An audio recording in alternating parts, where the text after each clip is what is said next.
Alors, comment allez-vous après cette séance de prière? Bien? Vous vous sentez bien? Oui. Nous croyons et nous savons que Dieu entend nos prières. Et en son temps, il exauce nos prières. Et nous sommes sûrs que lorsque nous venons à lui par la foi, il nous entend, il nous écoute. Alors, nous sommes jeudi soir, le dernier soir ou avant-dernier soir, parce que demain soir, nous aurons un moment spécial de témoignage, mais aussi de remise de cadeaux, c'est ça? Mais plus particulièrement un moment de témoignage. Donc je sais que pendant cette semaine, vous avez fait l'expérience avec Dieu, vous avez fait une expérience, vous avez un témoignage, vous avez quelque chose à raconter. Et ça, ne gardez pas ce témoignage pour vous-même, ne gardez pas ce que Dieu a fait. Donc trouve une raison dans ta vie de donner gloire à Dieu. Donc si on se dit, mais j'ai aucune raison, mais non, tu ne peux pas dire que tu as aucune raison de donner gloire à Dieu. Tu ne peux pas dire que tu as aucune raison de dire merci. Tous, autant que nous sommes ici en ce soir, nous avons au moins une raison de dire gloire à Dieu. Amen. Oui, nous avons une raison de dire gloire à Dieu. Parce que tout au long de la semaine, il nous a gardés, il nous a protégés. Il nous a permis de venir ici pour échanger, pour prier, mais aussi pour entendre sa parole. Amen. Donc c'est une occasion pour toi et moi de dire merci Seigneur. Donc c'est une semaine de prière. C'est vrai que lorsque nous avons commencé, il y avait pas mal de jeunes. Et là, on se retrouve avec un tout petit peu moins de jeunes. Qu'est-ce qui se passe? Est-ce que c'est le problème d'eau? Ouais, peut-être. Oui, pourquoi pas, parce que moi, j'ai dû me doucher vraiment à la bouteille. Hein, c'est vraiment pas évident. Donc, toujours est-il, le texte biblique s'applique aussi ici. Celui qui persévérera jusqu'à la fin sera sauvé. Donc, la vie éternelle, le royaume des cieux est un combat. Ce sont les violents qui s'en emparent. Donc, si vous êtes ici ce soir, c'est que vous vous êtes fait violence, n'est-ce pas? Alors, je ne sais pas, je crois que de temps en temps, il y a un peu de raté. Alors, si vous êtes ici ce soir, c'est que vous vous êtes fait violence. Hein? Vous vous êtes dit, mais oui, je dois venir. Je ne sais pas pour quelle raison. Est-ce que c'est le prédicateur qui prêche bien, ou encore moins que ça, ou est-ce que c'est juste pour venir parce que c'est une semaine de prière, ou une raison. Mais vous êtes là. Toujours est-il, le texte est clair, celui qui persévérera jusqu'à la fin, celui-là sera sauvé. Mais dans notre cas, pour les jeunes, pour les aventuriers et pour les JA, ben celui qui viendra tous les soirs à Dironi, celui-là aura un cadeau. Alors, Ronnie, je sais, je ne sais pas si les adultes aussi sont comptés, mais tu as des cadeaux à acheter. Parce qu'il y a au moins de ceux qui sont là tous les soirs. Maintenant, je voudrais ce soir, avant vraiment de commencer, prendre sa défense. Je voudrais prendre la défense d'Emmanuel. Je voudrais prendre la défense de Fabri. Vous savez pourquoi? Vous savez pourquoi? Bien sûr, voilà. Il est sur Marie-Galante. S'il était sur le continent, s'il était sur la Guadeloupe, nous sommes sûrs qu'il serait là. Donc on doit lui compter. Voilà. Alors, Fabri, tu es tranquille? C'est pas que ta sœur, mais aussi Shekina. Voilà. Donc, vous êtes là depuis le début, on va considérer. Excellent. Parce qu'il se demandait, oh non, un jour. Très bien. Donc, ça fait plaisir vraiment de voir la jeunesse vraiment s'intéresser à la parole de Dieu. Donc, pour vous qui avez fait l'expérience, pour vous qui avez vraiment fait l'expérience d'être là soir après soir, j'espère et je prie que l'expérience n'a pas été vaine. Que le temps que vous avez passé avec Dieu a été un temps vraiment qui vous sera compté double jusque dans l'éternité. Parce que le texte biblique est clair, frères et sœurs, nous le savons et nous aimons le répéter. Un jour dans tes parvis vaut mieux que 1000 ailleurs. Nous aurions aimé rester 1 heure devant la télé, je ne sais pas, devant une série ou devant les journaux, etc. Mais nous avons choisi pendant toute cette semaine de venir passer 1 heure ensemble dans la communion, 1 heure ensemble dans la prière et dans l'échange, dans l'écoute de la parole de Dieu. Et cette heure vous sera comptée au centuple. Amen. Et je prie que Dieu multiplie et bénisse son Église. Donc ce soir, pour avancer, nous avons parlé de défis. Depuis hier soir, depuis samedi, nous vous mettons au défi. Nous nous mettons au défi et je participe aussi. Alors hier soir, il était question pour trois chers parents, chers jeunes, de participer à ce défi. De trouver un chant, le chant qui vous parle. Lorsque vous êtes occupé, lorsque vous êtes dans le jardin, lorsque vous êtes dans la cuisine, lorsque vous êtes occupé à faire le ménage ou à étudier, le chant que vous fredonnez vraiment, ce chant que vous aimez, qui vous parle, qui est votre expérience, de partager ce chant. L'avez-vous fait? Quelqu'un l'aurait fait? Amen. Amen. Excellent. Alors, c'est vrai que je ne veux pas dire que j'ai triché un peu, mais j'ai fait différemment. Vous savez, le chant thème que nous écoutons tous les soirs, en relisant les paroles et en écoutant les paroles, je me dis, mais c'est le chant de la situation. Donc j'ai décidé de partager ce chant-là sur mon profil. Donc ça parle. Parce que le chant est clair, on demande à Jésus de briller parce que les ténèbres règnent autour de nous. Donc si vous l'avez fait aussi, ben, c'est aussi le défi que vous avez relevé. Donc pour ce soir, quel est le défi à relever pour demain? Alors on va vous demander de faire, en fait, c'est un peu, je ne dirais pas compliqué, mais différent. C'est vrai que ce défi a été pensé par les frères, on a discuté au niveau de l'union, au niveau de la division, les frères ont envoyé certains sujets. Et peut-être que ce sujet ne s'applique pas tellement à nous, mais on peut trouver un sens à ce défi. Il est question pour toi de chercher autour de toi, dans la ville, on te dit, ou encore sur le campus où tu es, à l'école, une association qui vient en aide aux autres.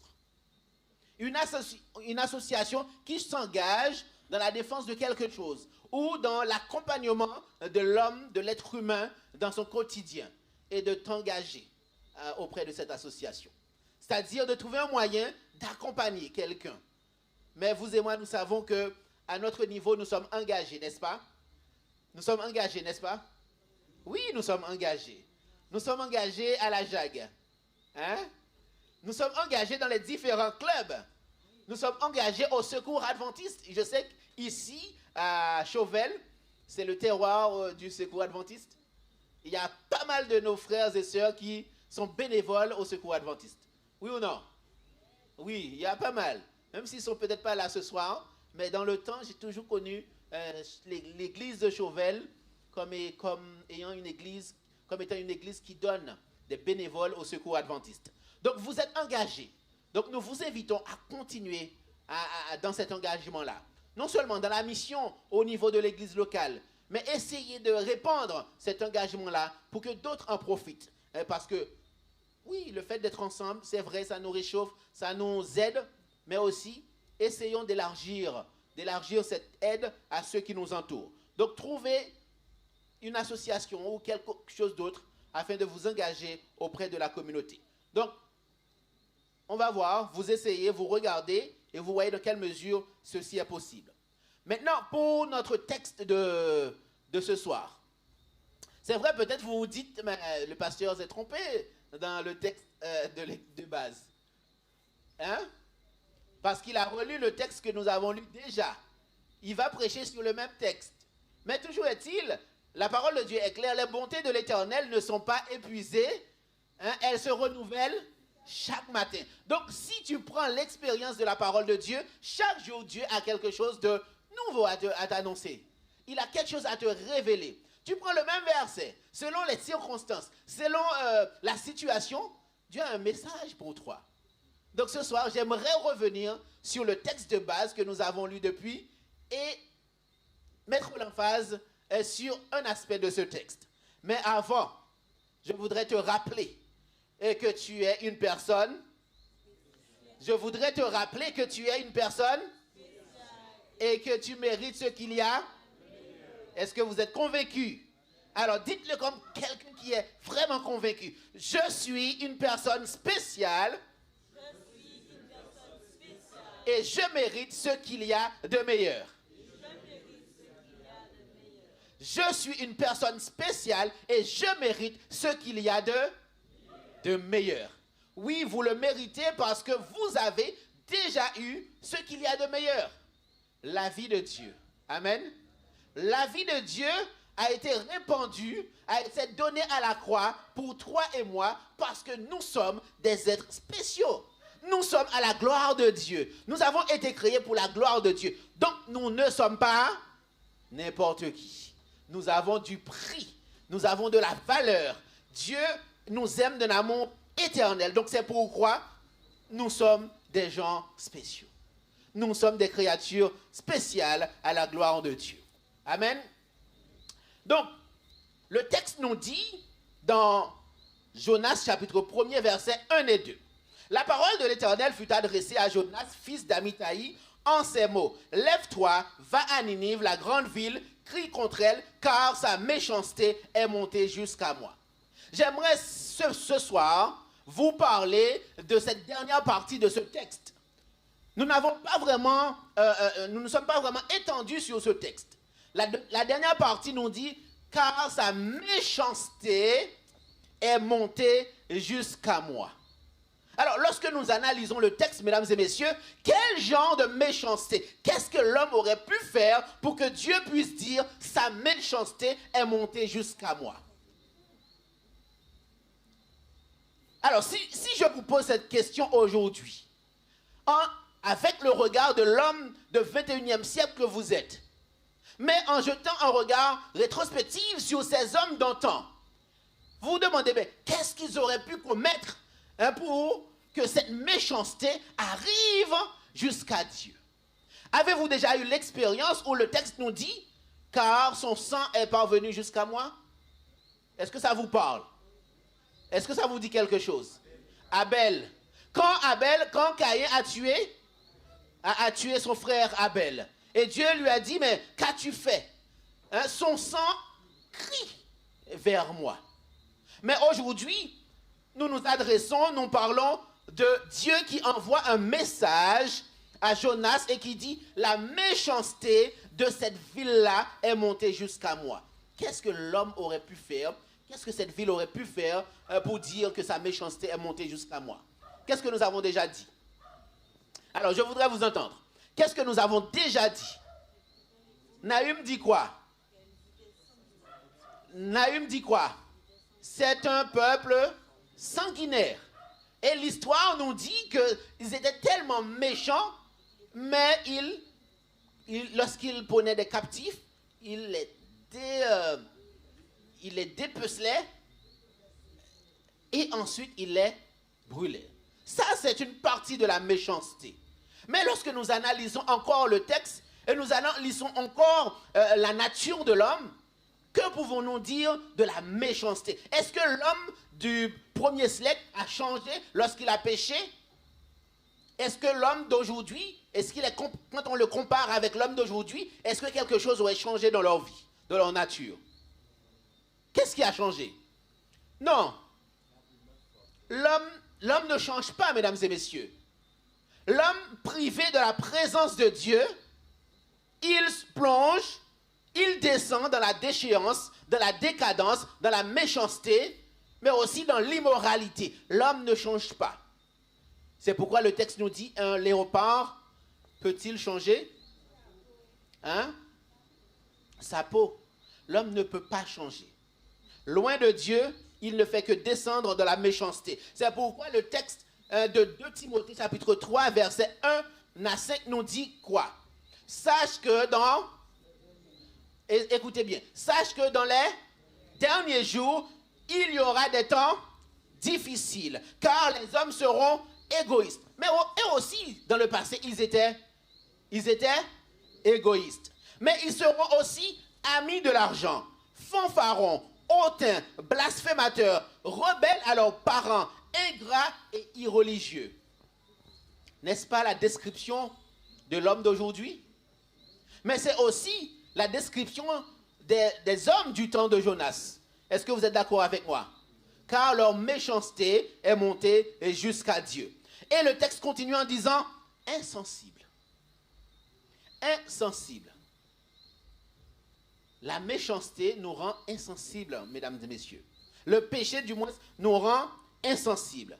Et le texte nous dit déloyaux, calomniateurs, intempérants, cruels, ennemis des gens de bien, traîtres, emportés, enflés d'orgueil, aimant le plaisir plus que Dieu. Voilà l'état de l'homme du temps de Jonas, mais c'est aussi l'état de l'homme de notre temps.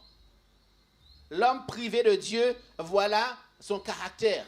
L'homme privé de la présence de Dieu, voilà sa description.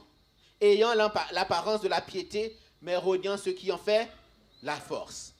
Et dans Galates chapitre 5, versets 19 à 21, le texte est clair en disant « Or, les œuvres de la chair sont manifestes. Ce sont l'impudicité, l'impureté, quoi d'autre? La dissolution, l'idolâtrie, la magie, l'inimitié, les querelles, la jalousie, les animosités, les disputes, les divisions, les sectes, et quoi d'autre? L'envie, l'ivrognerie, les excès de table et les choses semblables. Et le texte finit en disant « Je vous dis d'avance, comme je l'ai déjà dit, que ceux qui commettent de telles choses n'hériteront point le royaume de Dieu. » Le texte est clair, chers frères et sœurs, chers amis. L'homme privé de la présence de Dieu, voici les détails de sa méchanceté. Et pourtant, le texte est clair. On t'a fait connaître aux hommes ce qui est. On t'a fait connaître aux hommes ce qui est bien. Ce que quoi? Ce que tu pratiques, la justice, c'est que quoi? Tu marches humblement devant ton Dieu. Donc, lorsque Dieu veut juger l'homme, il lui avait déjà défini les principes de base. Lorsque Dieu va nous juger, il va nous juger en fonction de ces principes qu'il avait déjà établis, sa parole. Donc, Dieu ne va pas nous juger sur des choses que nous ne savions pas. Dieu ne va pas nous juger sur des choses qu'il ne nous avait pas demandées. Oui, il nous a déjà dit ce qu'il attend de nous. Nous, en tant que chrétiens, nous savons. C'est pourquoi le texte nous dit, si nous savons ces choses, nous sommes heureux, pourvu que nous les pratiquions. Donc c'est pourquoi vous êtes invités, frères et sœurs, chers JA, à pratiquer la justice, à vivre dans la droiture et à marcher selon les lois, les principes du Dieu de notre Créateur. Et le texte continue en donnant, aujourd'hui, au 21e siècle, en plus de tout ce que nous voyons, en plus de la description de ces hommes-là, nous avons d'autres causes, ou encore des causes que nous voyons qui sont palpables, qui se sont ajoutées à cela. En plus de cela, nous faisons face à la dépression. Oui ou non? Aujourd'hui, le monde est devenu encore plus dépressif. Nous sommes malades. Le monde est malade. Il y a la dépression un peu partout. Les gens n'arrivent pas à se supporter ou à supporter son prochain, son voisin. L'état du monde est chaotique. Nous sommes tristes. Le monde est triste, désintéressé. Le monde est en fait désintérêt pour les choses qu'avant, qu'on prenait du temps à apprécier, mais aujourd'hui, à cause de ce que nous mangeons ou de ce que nous faisons ou de l'évolution des choses, mais nous ne prenons plus d'intérêt à ces choses, par exemple, ces choses spirituelles. Aujourd'hui, nous aimons prendre cet exemple. S'il fallait faire un déboulé là, s'il fallait faire un carnaval, je ne sais pas, aller presque à moitié nu, je ne sais pas, marcher dans les rues de Pointe-à-Pitre, on n'aurait pas eu de place.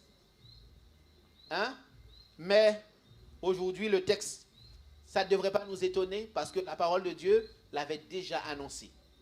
La parole de Dieu avait déjà un coup d'avance nous disant que mais les choses spirituelles n'intéressent plus ce monde-là. Donc c'est pourquoi nous, en tant que chrétiens, nous devons nous accrocher à Dieu. En plus de ces maladies, nous subissons toutes sortes de dépressions. Mais on parle de dépression situationnelle, on parle de dépression saisonnière, on parle de dépression mélancolique, toutes sortes de dépressions.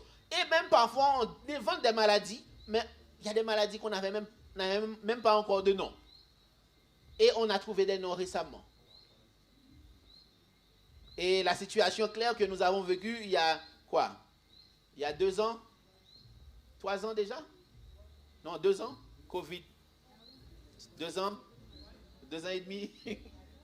Alors, pour bien vous rappeler, on l'appelle Covid-19. Donc, c'était en 2019. Mais bon, 2020 était le plein. On était en plein dedans.